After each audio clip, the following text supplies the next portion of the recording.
અમરેલી લેટરકાંડનો આરોપી અશોક માંગરોડિયા, જેને સરપંચ પદેથી દૂર કરાયો છે। આરોપી અશોક માંગરોડિયા જશવંતગઢ ગામનો સરપંચ હતો। જ્યાં સુધી તે આ કેસમાં દોષમુક્ત ન થાય ત્યાં સુધી તેને જિલ્લા વિકાસ અધિકારીએ હોદ્દા પરથી દૂર કર્યો છે।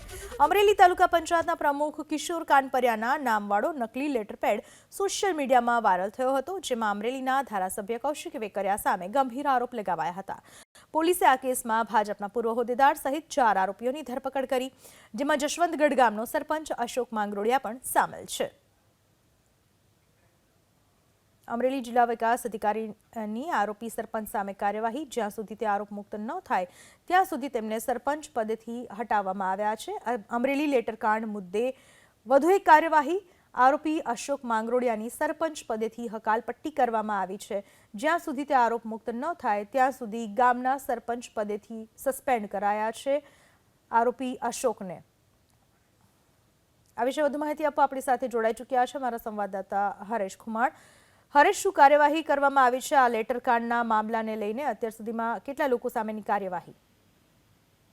ચોક્કસથી અમરેલી જે લેટરકાંડનો મામલો સામે આવ્યો અને ત્યારબાદ 4 આરોપી સામે કાર્યવાહી હાથ ધરવામાં આવી હતી, ત્યારે એમાંનો એક આરોપી જશવંતગઢનો અશોક માંગરોડિયા, તેઓ સરપંચ પદે હતો અને તે આરોપી ની સામે ગુનો દાખલ થતા જિલ્લા વિકાસ અધિકારી દ્વારા તેમને સસ્પેન્ડ કરી દેવામાં આવ્યો છે।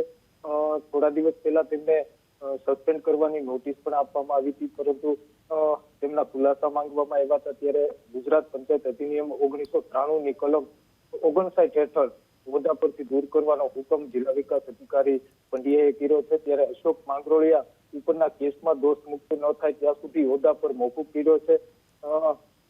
હાલ અત્યારે જિલ્લા વિકાસ અધિકારી દ્વારા સરપંચના હોદ્દા પરથી અશોક માંગરોડિયાને દૂર કર્યો છે। જી, આભાર આપનો તમામ માહિતી બદલ।